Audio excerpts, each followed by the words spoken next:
Advocate Lalkumar, ഈ UCC എന്ന് പറഞ്ഞാൽ യൂണിഫോമിറ്റി വേണം.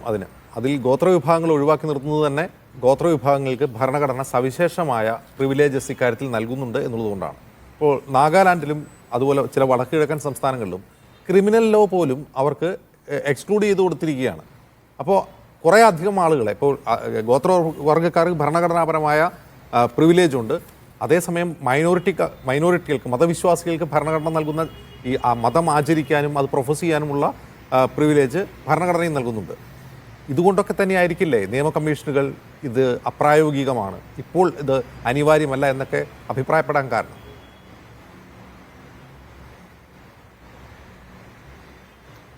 അതിലേക്ക് ഞാൻ വരുന്നതിന് മുമ്പ് ഇവിടെ പറഞ്ഞ ആർട്ടിക്കിൾ 44 ഒന്ന് വരണമെന്ന് എനിക്ക് തോന്നുന്നു. ആർട്ടിക്കിൾ 44 അഭിഭാഷകൻ വായിച്ചു കഴിഞ്ഞു. എന്നാലും ഞാൻ ഒന്നുകൂടെ വായിക്കാൻ തോന്നുന്നു.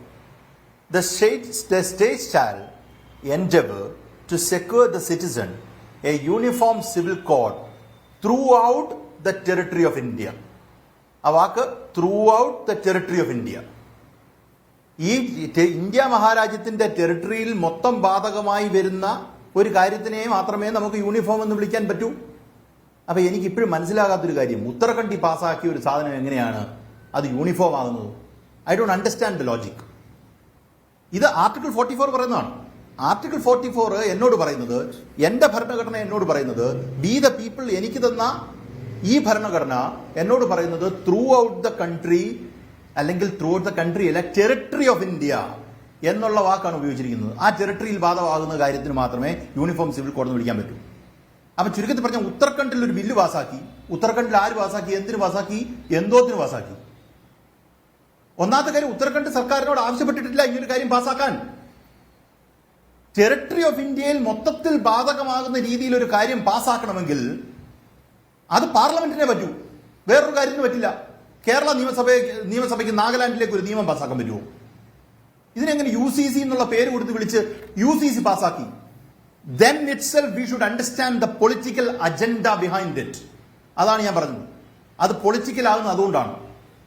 നാളെ രാവിലെ വേറൊരിടത്ത് ഇവിടെ കേരളത്തിൽ ഒരു ബില്ല് പാസാക്കി, നമ്മുടെ UCC പാസാക്കി. അപ്പൊ UCC എന്തോ? അപ്പൊ നിങ്ങൾ ആദ്യം മനസ്സിലാക്കേണ്ടത്, ഇതിന്റെ ഡെഫിനേഷണൽ ക്ലോസിന് ഒരു പ്രശ്നമുണ്ട്. അല്ലെങ്കിൽ ആർട്ടിക്കിളിന്റെ എക്സ്പ്ലനേഷനിലേക്ക് പോകുമ്പം ആ ആർട്ടിക്കിൾ ടെറിട്ടറി ഓഫ് ഇന്ത്യക്ക് മൊത്തം ബാധകമായിട്ട് വന്നിരിക്കുന്ന ഒരു വിഷയത്തെ നിങ്ങൾ ഒരിടത്ത് പാസാക്കി, അവിടെ UCC പാസാക്കി. അതെന്താ UCC? അങ്ങനെ നമ്മൾ ശക്തമായി ചോദിക്കേണ്ടതായിട്ടുണ്ട് എന്നാണ് ഞാൻ കരുതുന്നത്. അത് അങ്ങനെ തന്നെ നമ്മൾ ചോദിക്കണം. അത് ചോദിക്കാൻ ഒരു പ്രശ്നമുണ്ടോ? അഡ്വക്കേറ്റ് ഇവിടെ അത് സൂചിപ്പിച്ചു. പക്ഷേ ഞാനത് പറയുമ്പോൾ എൻ്റെ അതിനകത്തൊരു പൊളിറ്റിക്കൽ ഫ്ലേവറോട് വരും. അതുകൊണ്ടാണ് ഞാൻ എടുത്തു പറഞ്ഞത്. ഇപ്പൊ ഇവര് ട്രൈബൽ ഗ്രൂപ്പിനെ പുറത്താക്കിയല്ലോ. ട്രൈബൽ ഗ്രൂപ്പിനെ പുറത്താക്കി. അത് താങ്കൾ ചോദിച്ചൊരു ചോദ്യം, അത് യഥാർത്ഥത്തിൽ ഇന്ത്യൻ ചരിത്രത്തിൽ നടക്കുന്ന ഏറ്റവും വലിയൊരു ഡിബേറ്റുകളിലൊന്നാണ്. അത് ട്രൈബൽ ഗ്രൂപ്പിനെ ഐസൊലേറ്റ് ചെയ്ത് നിർത്തണം എന്ന ഒരു ഐഡിയ യഥാർത്ഥത്തിൽ ഇന്ത്യൻ സോഷ്യോളജിയിൽ കൊണ്ടിരുന്നത് വെറിയർ എൽവിൻ എന്ന് പറയുന്ന ഒരു ചിന്തകനാണ്. വെറിയർ എൽവിൻ. ആ വെറിയർ എൽവിന്റെ ചിന്തകളോട് വ്യത്യസ്തമായി നിൽക്കുന്ന ഒരാളായിരുന്നു പണ്ഡിറ്റ് നെഹ്റു.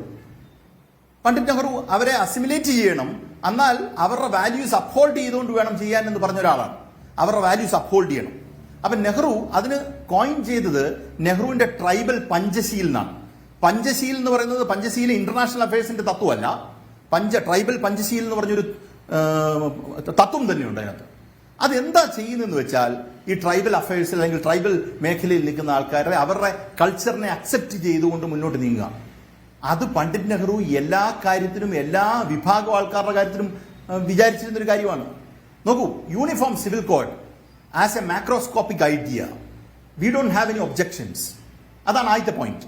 പക്ഷെ കുഴപ്പം, ആര് കൊണ്ടിരുന്നു, എപ്പ കൊണ്ടിരുന്നു, എങ്ങനെ കൊണ്ടിരുന്നു, അതിനകത്തെ ഇൻഗ്രീഡിയൻസ് എന്ത് എന്നുള്ള ചോദ്യങ്ങൾ വളരെ പ്രധാനമാണ്. വളരെ പ്രധാനമാണ്. അതിന് പ്രധാനമല്ല എന്ന് പറയേണ്ട കാര്യമില്ല.